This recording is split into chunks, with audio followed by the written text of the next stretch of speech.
تو انہوں نے جو لوگوں کو دین دیا، لوگوں کو دین کی قدریں، تو یہ ان کو ملا کہاں سے؟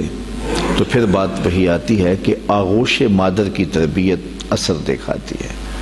اگر انہوں نے 70 ہزار لوگوں کو دین کے لیے بلایا اور لوگ کھچے چلے آئے، اور پھر 4 ہزار لوگ ایک مجلس میں وہ واصل باللہ ہوتے چلے گئے، تو ہم اگر دیکھتے ہیں جب وہ گھر سے حصول علم کے لیے نکلتے ہیں تو ماں ان کی آستین میں 40 درہم سی دیتی ہے، اور ساتھ یہ تاکید کرتی ہے کہ بیٹا تو نے جھوٹ نہیں بولنا ہے۔ اللہ اکبر۔ پھر راستے میں جب قافلہ لوٹا جاتا ہے تو ایک بچے کو بچہ سمجھ کے کس کے پاس کیا رکھا ہوگا کوئی تلاشی بھی نہیں لیتا۔ گزرتے سرے راہ ہی ڈاکو پوچھ لیتا ہے آپ کے پاس بھی کچھ ہے؟ تو کہتے ہیں ہاں میرے پاس بھی 40 درہم ہے۔ تو وہ حیرت زدہ ہو کے رک جاتا ہے کہ بھلا چوروں اور ڈاکوؤں کو بھی پیسے بتائے جاتے ہیں؟ تو وہ تلاشی لیتا تو آستین میں سیے ہوئے 40 درہم دستیاب ہوتے ہیں، تو اپنے آقا کے پاس لے جاتا ہے کہ یہ بچہ ہے، ہم صرف نظر کر کے گزر رہے تھے، بس چلتے چلتے پوچھ لیا کہ تمہارے پاس بھی کچھ ہے؟ تو اس نے کہا کہ 40 درہم ہے، تو تلاشی لی تو واقعی 40 درہم، یہ کوئی انوکھا سا بچہ ہے۔ تو وہ ڈاکوؤں کا سردار پوچھتا ہے کہ ڈاکوؤں سے تو پیسے چھپائے جاتے ہیں اور تم نے بتا دیا، کہا میری ماں نے کہا تھا جھوٹ نہیں بولنا، یہ میری ماں کی نصیحت تھی اور میں اس نصیحت پہ کھڑا ہوں۔ اللہ اکبر۔ اس کی آنکھوں سے آنسو جاری ہو گئے کہ یہ ایک بچہ ہو کہ ماں سے کیا گیا عہد توڑتا نہیں ہے، اور ہم اللہ سے کیے ہوئے وعدے توڑ رہے ہیں اور پامال کر رہے ہیں۔ تو کہا کہ آپ ہاتھ بڑھائیے، ہم آپ کے ہاتھ پہ ہی توبہ کرنا چاہتے ہیں۔ آپ فرماتے ہیں سب سے پہلے لوگ جو میرے ہاتھ پہ تائب ہوئے وہ ڈاکو تھے۔ اب مجھے بتائیے، یہ حصول علم کا بھی راستہ ہے، ابھی عالم بننے جا رہے ہیں، اس کے بعد تصوف کی کٹھن وادیوں میں قدم رکھیں گے، چلا کشی کریں گے، مجاہدے کریں گے، اور اس کے بعد وہ مقامات رفیع نصیب ہوں گی، لیکن ابھی بچپن میں جا رہے ہیں تو یہ عالم ہے، اور جب علم حاصل کر کے واپس آ رہے ہوں گے تو پھر عالم کیا ہوگا۔ اور آپ جانتے ہیں کہ آپ کے والد گرامی اللہ اکبر حضرت عبداللہ صومعی، وہ ایک بہت بڑا نام ہے، نہر کنارے وضو کر رہے تھے، اور وضو کرتے کرتے پانی میں بہتا ہوا ایک سیب آیا، اس کو اٹھا کر کے بھوک کی شدت تھی، کھا لیا، کھا چکے تو یاد آیا یہ تو میرا تھا ہی نہیں، یہ تو مال لقطہ تھا، تو میں نے اس کو کھا لیا۔ کیوں کھایا؟ مجھے کس نے حق دیا تھا کہ وہ مال لقطہ لے لوں اور اس کو اپنے پیٹ کا لقمہ بناؤں؟ خیر، جس سمت سے پانی آ رہا تھا اسی سمت پہ چل پڑے۔ بہت دور جا کے دیکھا کہ ایک باغ ہے سیبوں کا جس کی شاخیں لٹک رہی ہیں پانی میں، سمجھ گئے کہ یہاں سے ٹوٹا ہوگا، گرا ہوگا، تو باغ کے مالک کے پاس گئے، آپ سے ملنا ہے پوچھ۔ اس نے بڑا اعزاز دیا، کہا جی بتائیے۔ اس نے کہا کہ بتائیے کس کام آئے ہو؟ اس نے کہا کوئی آیا ہے، اس کو کچھ چاہیے ہوگا۔ تو کہا حضرت آپ کے باغ کا ایک سیب میں نے کھایا ہے، اور وہ ایسے وضو کر رہا تھا تو بس غلطی سے میں نے کھا لیا ہے، تو اب اس کا کیا ہرجانہ ہے میرے ذمہ؟ اس نے غور سے دیکھا کہ یہ کوئی معمولی بات ہے جو کر رہے ہیں۔ اس نے کہا، اس کے تیور بدل کے، پہلے تو مہمان نوازیاں تھی، کہا نہیں ایسے نہیں معافی ملے گی۔ کہا کیسے معافی ملے گی؟ کہا 12 سال میرے باغ کی گوڈی کرنی پڑے گی۔ ایک سیب کے بدلے 12 سال؟ لیکن وہ بھی کوئی صاحب نظر تھے، اور وہ بھی اس دوران ان کی تربیت کرنا چاہتے تھے اور انہیں دیکھنا چاہتے تھے، تو کہا کہ 12 سال تمہیں میرے باغ کی گوڈی کرنی پڑے گی۔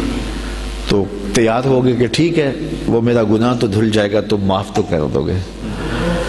آج غوث پاک کی 11ویں پکانے والے دیکھیں وہ کس مال سے پکا رہے ہیں۔ یہ میں غوث اعظم کے والد کی کہانی سنا رہا ہوں۔ اللہ اکبر۔ 12 سال گوڈی کر رہے ہیں، 12 سال۔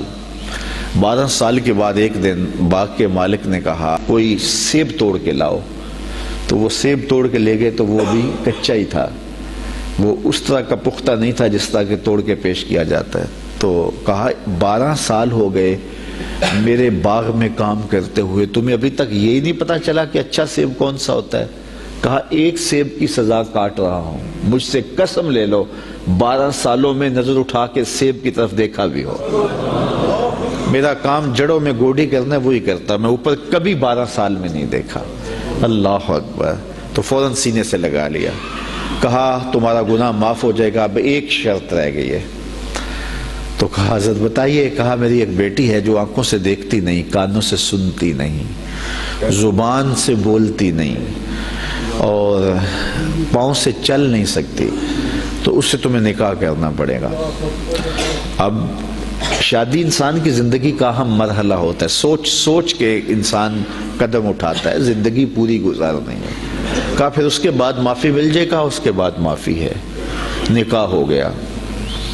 کہا جائیے اپنی جو ہے وہ دلہن کے کمرے میں۔ جہاں گئے تو وہاں صحیح الاعضاء ایک خاتون، ایک لڑکی منتظر تھی، تو واپس دوڑ آئے اور دوڑتے ہوئے جو ہے وہ ماتھے پہ دروازے کی چوگاٹ جو تھی وہ دروازے پہ لگی۔ تو آگے حضرت شیخ تھے ان کے، اس بچی کے والد، تو کہا کہ دوڑ آئے ہو؟ کہا حضرت پہلے ایک غلطی کی سزا اتنی لمبی بھگت رہا ہوں، تو وہ جس سے نکاح آپ نے پڑھوایا تھا وہ تو نہیں ہے، یہ تو کوئی اور خاتون ہے، صحیح الاعضاء ہے۔ کہا وہی تمہاری بیوی ہے۔ کانوں سے بہری اس لیے ہے کہ آج تک اس نے غیر محرم سے ہم کلامی نہیں کی، اور زبان سے گونگی اس لیے ہے کہ غیر محرم سے کبھی بات نہیں کی، نابینا اس طرح ہے کہ اس نے آج تک غیر محرم کو دیکھا نہیں۔ اللہ اکبر۔ پاؤں سے اپاہج اس طرح ہے کہ آج تک یہ جو ہے وہ غیر محرم کی طرف چل کے نہیں گئی۔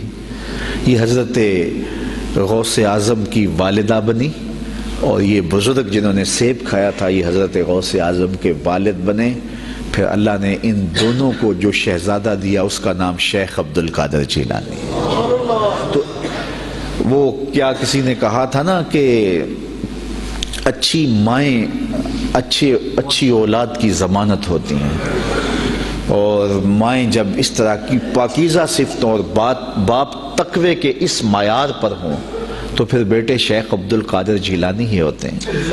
آپ جانتے ہیں کہ مائی راستی حضرت بابا فرید گنج شکر کی ماں، وہ بچے ہیں تو مصلے کے نیچے شکر کی پڑیا رکھ دیتی ہیں، اور وہ نماز پڑھتے ہیں، مصلہ اٹھاتے ہیں تو نیچے شکر کی پڑیا ہوتی ہے، تو انہیں شوق تھا شکر کا تو وہ کھا لیتے ہیں۔ اللہ اکبر۔ تاکہ بچہ عادت اس کی پک جائے، پختہ ہو جائے نماز کی۔ امام غزالی نے احیاء العلوم میں لکھا ہے ہر عمل پہلے ریاکاری ہوتا ہے، پھر عادت بنتا ہے، پھر عبادت بنتا ہے۔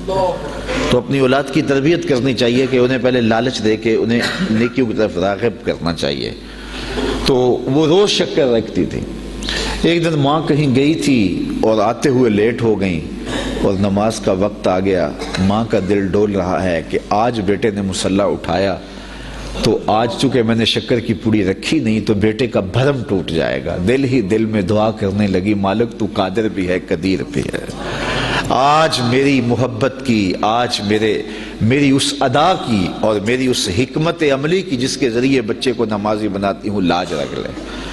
خیر واپس پلٹی، بیٹا نماز پڑھ چکا تھا، تو ماں نے جلدی سے کہا کہ بیٹا فرید نماز پڑھ لی؟ کہا امی نماز پڑھی، لیکن ماں کا دل ڈھولنے لگا کہ لیکن کے بعد کیا کہنے والا ہے۔ کہا لیکن آج جو پوڑی شکر کی ملی نا اس کا چاسی کوئی اور تھا، اس کا مزہ ہی کوئی اور تھا۔ تو ماں نے بیٹے کو گلے سے لگایا، کہا بیٹا پہلے پڑیا میں رکھتی تھی، اب تیرے رب نے رکھی ہے۔ اللہ اکبر۔ کیا آج کی ماں بیٹے کو نمازی بنانے کے لیے اس کے مصلے کے نیچے چاکلیٹ نہیں رکھ سکتی؟ آج اس کو نمازی بنانے کے لیے کوئی طریقہ اختیار نہیں کر سکتی؟ آج اگر ماں اپنی اولاد کی تربیت کے لیے کوئی اس دور کی مطابقت میں اچھا فیصلہ کرے اور اس کو دین کی طرف راغب کرے تو آج کا بیٹا بھی بایزید بستامی کا جانشین بن سکتا ہے، آج کا بیٹا بھی غوث اعظم شیخ عبد القادر جیلانی کا جانشین بن سکتا ہے، بابا فرید گنج شکر کا جانشین بن سکتا ہے۔ قطب الدین بختیار کاکی علیہ رحمہ جب حفظ کرنے جاتے ہیں تو استاد پہلا پارے سے آغاز کرتے ہیں، سارا پارہ سنا دیتے ہیں، دوسرا تیسرا حتیٰ کہ 14 پارے سنا دیتے ہیں۔ 15ویں پارے سے استاد جی شروع کیجیے۔ کہا جس درس گاہ سے 14 پارے حفظ کیے ہیں وہیں سے باقی پارے بھی حفظ کر لیے ہوتے۔ کہا میری ماں کو 14 پارے آتے تھے، اور جب صبح اٹھتی تھی اور اتنی دیر تک جو ہے وہ رکتی نہیں تھی، کام بھی کرتی رہتی تھی، 14 پاروں کی تلاوت بھی کرتی رہتی تھی۔ اور یہ بات میں نے ماں کی آغوش سے یہ پارے سیکھ لیے ہیں۔ جب ماں ایسی ہو تو بیٹے قطب الدین بختیار کاکی بنتے ہیں۔ اقبال کہتا ہے تو نہ شناسی کہ تو نہ دانی کہ سوزے قراتِ تو دیگر گوں کر تقدیر عمر را۔ اے میری بہن تو نہیں جانتی، اگر تو بہن ہو کے قرآن پڑھے تو عمر کی تقدیر بدلتی ہے، اور اگر تو ماں ہو کے قرآن پڑھے تو بیٹا نیزے کی نوک پہ قرآن سناتا ہے۔ تو ماؤں کو خاص طور پہ اپنی اولاد کی تربیت کے اندر کوشاں ہو جانا چاہیے۔ یہی حضرت غوث اعظم رضی اللہ تعالیٰ عنہ کی تعلیمات ہمیں بتاتی ہیں۔ وآخر دعوانا